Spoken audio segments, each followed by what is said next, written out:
Hello everyone, welcome to Prakash engineering academy. आज हम लोग कुछ पढ़ने वाले हैं क्षेत्रफल फाइंड आउट करना। तो ये हाई स्कूल इंटर जो भी बच्चे पढ़ रहे होंगे उनके लिए, सभी के लिए यूजफुल रहेगा। जहाँ तक कि कोई भी कंपटीशन की एग्जाम की तैयारी कर रहे होंगे उनके लिए भी यूजफुल रहेगा। तो मैं आज बहुत बेसिक से स्टार्ट करने वाला हूँ।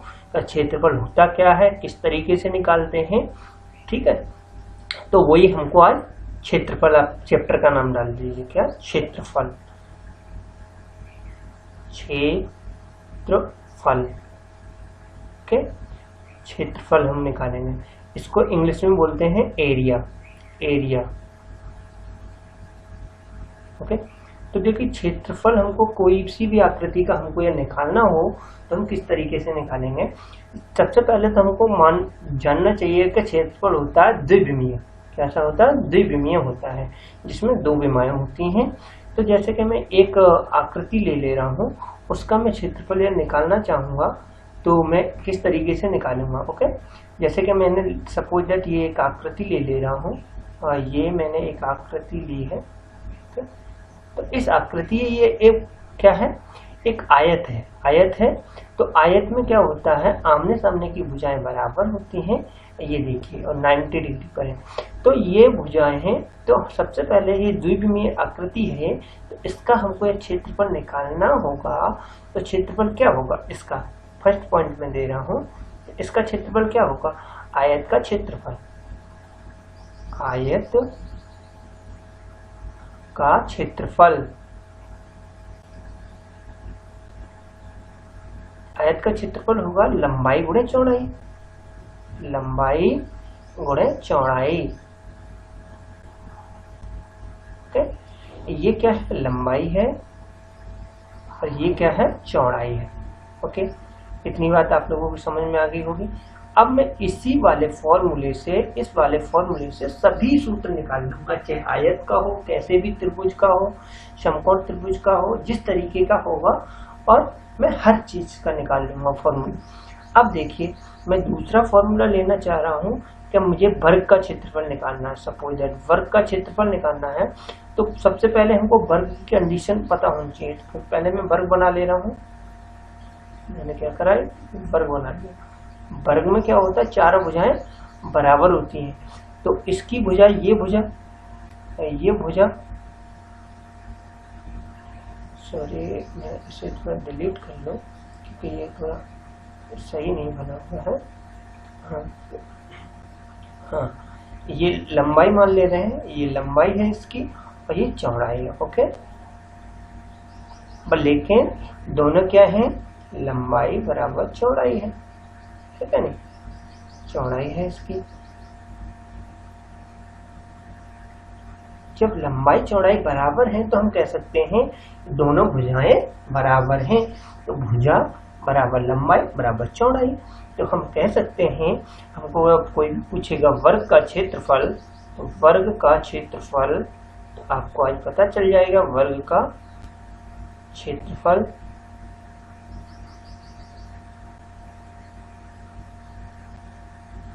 क्या बोलोगे, यह भुजा का वर्ग, भुजा का वर्ग कर देंगे। अब भुजा का वर्ग कर देंगे। देखिए यहाँ पर भी यदि हम इसे लंबाई किस में लिखेंगे, मीटर में लिखेंगे, इसको भी मीटर में लिखेंगे, इसको भी मीटर में लिखेंगे, तो सबकी मात्रक जो आएगा वो मीटर स्क्वायर या सेंटीमीटर स्क्वायर या mm स्क्वायर, ठीक है, किलोमीटर स्क्वायर। तो उसी तरीके से मात्रक भी क्या आएगा, स्क्वायर में आएगा। मीटर स्क्वायर, किलोमीटर, जो दूरी का मात्रक होता है उसके उसमें आएगा, स्क्वायर में, ठीक है ना। तो हम ये बोल सकते हैं वर्ग इकाई। क्या बोल सकते हैं, वर्ग इकाई। तो ये हो गया हमारा एरिया ऑफ द रेक्टेंगल। ये क्या हो गया, area of rectangle, okay. Area of rectangle हो गया ये, और ये हो गया area of square. Area of square, तो आपको पता हो जाना चाहिए आज का क्षेत्रफल लंबाई गुणा चौड़ाई, और वर्ग का क्षेत्रफल भुजा और स्क्वायर, मात्रक ये वर्ग इकाई, ओके। अब हम बात कर रहे हैं थर्ड पॉइंट हम लेकर के चलेंगे। तो थर्ड पॉइंट लेकर के चलने से पहले मैं आपको थोड़ा इसे ऊपर ले चल रहे हैं। थर्ड पॉइंट है हमारा त्रिभुज की बात करेंगे। हम किसकी बात करेंगे, त्रिभुज की बात करेंगे। तो मैंने एक त्रिभुज बनाया, ये वाला देखिए कि भैया ये मैंने एक त्रिभुज बना लिया, ये इस त्रिभुज का हमको क्षेत्रफल निकालना है। हमको तो अभी एक ही बात पता चली कि क्षेत्रफल होता है लंबाई गुणा चौड़ाई। तो त्रिभुज का क्षेत्रफल, इस वाले त्रिभुज जो बना हुआ है, इस त्रिभुज के क्षेत्रफल की हम बात करेंगे। तो त्रिभुज का क्षेत्रफल, त्रिभुज का क्षेत्रफल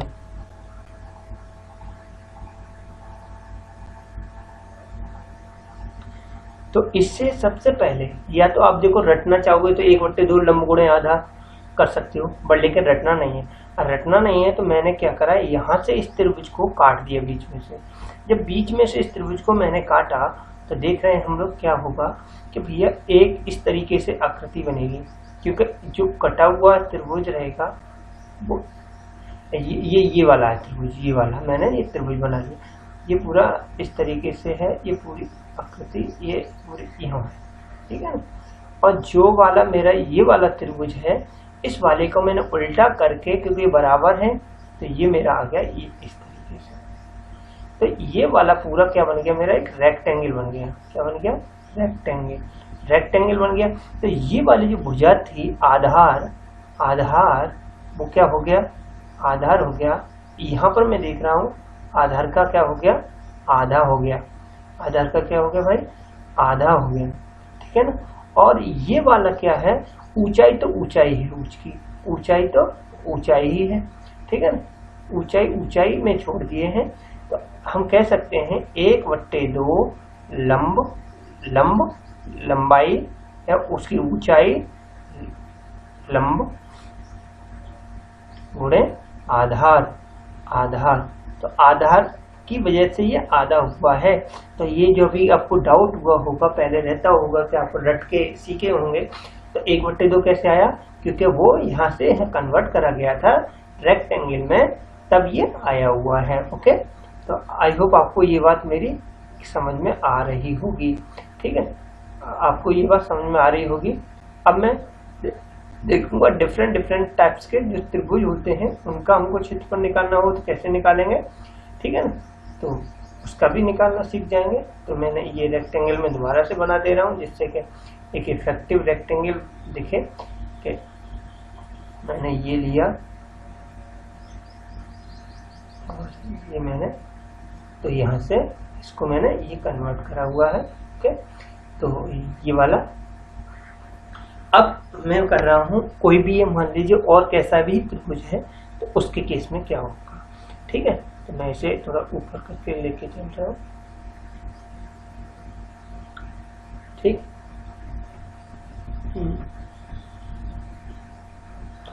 अब मैंने नया त्रिभुज मैंने लिया कि भाई अब त्रिभुज हमने क्या लिया कि समबाहु त्रिभुज ले लें। तीनों भुजाएं उसकी कैसी हैं, बराबर हैं। देखिए ये त्रिभुज ले लिया जिसकी क्या है, तीनों भुजाएं बराबर हैं। ये भुजा मान लीजिए ए है, ये भी भुजा क्या है, ए है, और ये भी भुजा क्या है, ए है। तो अब ये मैंने समबाहु त्रिभुज ले लिया। अब इसका क्षेत्रफल की बात आ जाएगी, क्योंकि इस क्षेत्रफल, ठीक है ना, किसका, समबाहु का, समबाहु त्रिभुज का क्षेत्रफल की बात हम करेंगे। तो समबाहु त्रिभुज में अब इसमें देखिए आपको सिर्फ क्या करना है, ये जो दूरी चाहिए हमको, लंब की लंबाई चाहिए, यहाँ से आप परपेंडिकुलर ड्रॉ कर देंगे इसके पीक पॉइंट से, इस वाले पॉइंट से यहाँ। तो अब हमको पता चल जाएगी जो ये वाली डिस्टेंस बचेगी, ये वाले, वो हमारी क्या हो जाएगी, हाफ हो जाएगी। हाफ किसकी हो जाएगी, a/2 की हाफ हो जाएगी। और यहाँ ये 90 डिग्री हो गया, तो ये क्या हो गया, इसके लिए कर्ण हो गया। क्या हो गया, कर्ण।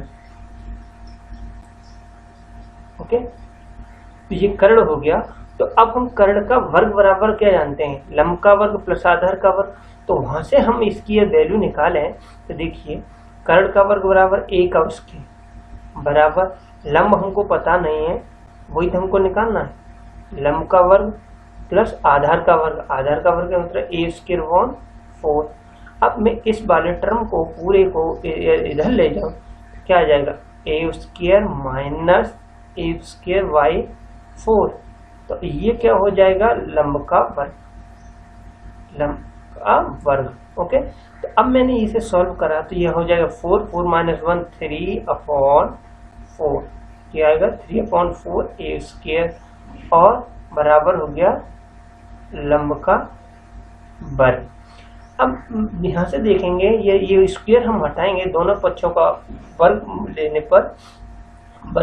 पर तो √3/2 हो जाएगा और ए बराबर लंब।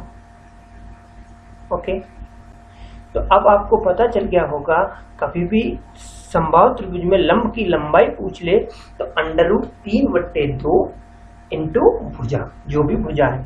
तो अब हम लोग क्षेत्रफल लिख सकते हैं कि हमने पता है क्षेत्रफल क्या होता है, क्योंकि त्रिभुज का क्षेत्रफल हम ऊपर निकाल लिए। तो इसी तरीके से क्योंकि आधार हमको पता है, लंब पता चल गया, आधार पता चल गया, 1/2 पता है, तो हम क्या कह सकते हैं 1/2 लंब हमारा कितना निकल गया है √3/2 इंटू ए।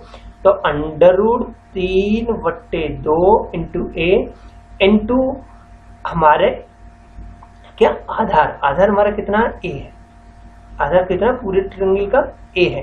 तो हमने कह दिया क्या होगा √3/4 इंटू ए स्क्वायर। तो ये किसका निकल रहा है, समबाहु त्रिभुज का क्षेत्रफल। समबाहु त्रिभुज का क्षेत्रफल आप निकाल सकते हैं, कैसे निकलेगा √3/4 इंटू भुजा का वर्ग। ओके, तो आई होप आप लोगों की ये बात समझ में आ रही होगी। ठीक, तो यह आपको समझ में आ रही है। तो अभी हम बात कर रहे हैं समद्विबाहु त्रिभुज की, समद्विबाहु त्रिभुज की। ओके, तो अब हम बात करेंगे जिस त्रिभुज की दो भुजाएं बराबर हों, ठीक है ना। ठीक,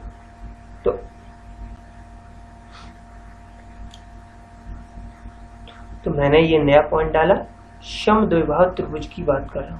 मैंने क्या लिया, समद्विबाहु त्रिभुज बनाया, ये मान लीजिए ये ए है और ये भी ए है, क्या है ए है और ये बी है। समद्विबाहु त्रिभुज में क्या होता है, दो कोण बराबर होते हैं और दो भुजाएं आपस में बराबर होती हैं, तीसरी भुजा अलग होती है। तो इसी तरीके से हमने ये लिया समद्विबाहु त्रिभुज जिसकी तो भुजाएं क्या बराबर हैं, ए और बी हमारी क्या है डिफरेंट है। तो अब इस केस में हमको क्या करना, उसी तरीके से हमको कोई चीज रटनी नहीं है। हमने पहले क्या डाला, लंब डाला, और जैसे हमने इसमें लंब डाला तो हमको पता चला ये 90 डिग्री बन गया। तो 90 डिग्री के सामने वाली भुजा क्या हो जाती है, कर्ण, ये हो गई कर्ण। और हम जानते हैं पाइथागोरस प्रमेय से, पाइथागोरस प्रमेय क्या कहती है, कर्ण का वर्ग बराबर लंब का वर्ग। लंब मतलब मैं एल लिख दूं, इस वाले को मैं एल, क्योंकि हमको यही तो निकालना, लंब का वर्ग प्लस आधार देखिएगा, ये जो इस वाले ट्रायंगल की बात करेंगे तो ये हो जाएगा b/2। क्या हो जाएगा b/2। तो हम कह सकते हैं v पॉन, ये 4 लिख दूं मैं। तो देखिए यहाँ हम गए, हमने क्या करा, ए स्क्वायर प्लस लंब का स्क्वायर प्लस हमारा आधार हमारा क्या हो गया, हमारा आधार हो जाएगा आधा हो जाएगा, ठीक है ना, उसका वर्ग। ये पाइथागोरस प्रमेय से तो हम कह सकते हैं ए स्क्वायर और इस वाले को इधर ले आए तो v²/4, क्या है v²/4 बराबर एल स्क्वायर। तो अभी हम एल स्क्वायर की बात करेंगे तो हम इसे एलसीएम ले लेंगे, a² माइनस b²/2 लिख दे रहा हूं मैं, और इस पर अंडर रूट लगा दे रहा हूं क्योंकि इधर का मैंने वो निकाल लिया। तो मेरी ये लंब निकल आया, लंब कितना होगा 4a² माइनस b²/2। ओके, तो ये मैंने डायरेक्ट क्या मतलब, ये 4 गया यहाँ, ये आ गया माइनस b²/2, तो ये मेरा आ गया लंब मतलब मैंने ये मान लिया है। अब मुझे उस पूरे त्रिभुज का क्या पता चल गया, तो मैं इस त्रिभुज का क्षेत्रफल मैं निकालना चाहूंगा। तो क्षेत्रफल मेरा क्या हो जाएगा 1/2, लंब हमने निकाल लिया है, अंडर रूट में 4a² माइनस b²/2 इंटू 1/2 लंब गुणे आधार हमारा कितना v है, तो बस हम लिख सकते हैं v/4 अंडर रूट में 4a² माइनस b²। ओके, तो ये मेरा हो गया त्रिभुज का समद्विबाहु त्रिभुज का क्षेत्रफल। कौन से वाला? समद्विबाहु त्रिभुज का क्षेत्रफल की बात करेंगे तो ये हमारा समद्विबाहु त्रिभुज का क्षेत्रफल हो गया। ठीक है, और आगे हम नेक्स्ट वीडियो बनाएंगे तो इसमें अभी जो बचा हुआ होगा पोर्शन वो भी कवर कर लेंगे। ठीक है, तो हमको पता चल गया किस तरीके से आप लोग इसको कॉपी करना चाहते हैं तो कॉपी कर लीजिए आराम से। ठीक है, तो मैं इसे दिखा दे रहा हूँ आपको कहाँ से हम लोगों ने आज पढ़ा है। तो ये हम लोगों ने आज पढ़ा है, सबसे पहले हमने जाना क्षेत्रफल। क्षेत्रफल क्या होता है? तो क्षेत्रफल के बारे में हम लोगों ने सीख लिया। ठीक है, क्षेत्रफल के बाद हमने आयत का क्षेत्रफल, और आयत के बाद वर्ग का क्षेत्रफल, फिर त्रिभुज का। त्रिभुज के केस में हमने 3 कंडीशन पढ़ी हैं। एक कोई भी त्रिभुज होगा उसका क्षेत्रफल कैसे होगा? 1/2 लंबाई गुणा आधा, लंब गुणा आधा, और समबाहु त्रिभुज का क्षेत्रफल जिसकी तीनों भुजाएं समान हो, तीनों कोण समान होंगे तो उसका क्षेत्रफल होता है √3/4 a²। और वो हमने किस तरीके से निकाला है? पाइथागोरस थ्योरम लगाई थी। यहाँ पर ये पाइथागोरस थ्योरम लगाई थी, कर्ण का वर्ग बराबर लंब का वर्ग प्लस आधार का वर्ग। तो वहां से हमने क्या करा? लंब निकाल लिया था, और लंब निकाल के हमने इक्वेशन में पुट कर दिया था। लंब हमारा क्या, वो हमने कन्वर्ट करके आपको दिखाया ही था। ठीक है, और फिर हमने क्या, ये समद्विबाहु त्रिभुज की बात कर रहे हैं तो हमें लिख दे रहे हैं समद्विबाहु त्रिभुज। ये समद्विबाहु त्रिभुज का क्षेत्रफल हमने निकाल लिया। तो समद्विबाहु त्रिभुज के क्षेत्रफल के बाद और आज हम इस वीडियो को यहीं स्टॉप कर रहे हैं। नेक्स्ट वीडियो में पूरा डिटेल में बात करेंगे। सर्किल का भी एरिया हमको रटने की जरूरत नहीं है, सभी इसी मेथड से हम लोग निकालेंगे। समलंब वगैरह जितने भी होंगे आज ये फॉर्मूले याद कर लेना, कल इसके क्वेश्चन भी कर लेंगे। ठीक, okay, thank you for watching this video. इस वीडियो आपको अच्छी लगे और कुछ भी आपको लगे कि इसमें और चेंजिंग हो सकता है तो बताइएगा, और लाइक और शेयर भी कर दीजिएगा।